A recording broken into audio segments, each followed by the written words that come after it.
জমিতে অনেক কিছুই আবাদ করেছেন তিনি। এটা হচ্ছে সাগর কলা গাছ গেড়েছেন, লাল শাক, আর ওটা হচ্ছে আরেকটা শাক, এটা সবুজ শাক, আর ওটা হচ্ছে শোলা পাতা, এটা বেগুনের গাছ।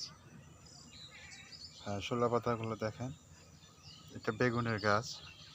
আরও অনেক কিছুই আবাদ করেছেন তিনি, দেখে খুবই ভালো লাগলো, চমৎকার। এটা হচ্ছে ঘাস, এটা হচ্ছে গাভী গরুকে খিলায় এই ঘাসগুলা। তার ভিতরে কলা গাছও গেড়েছে, কলা গাছ হচ্ছে, এটা হচ্ছে সাগর কলা। আরও অনেক কিছুই আবাদ করেছে। ওই যে ওটা হচ্ছে আপনার হচ্ছে ক্ষীরা, ক্ষীরা গাছ, ওটা আপনাদের দেখায়, এটা ক্ষীরা, আর এটা হচ্ছে ঘাস। তারই পাশে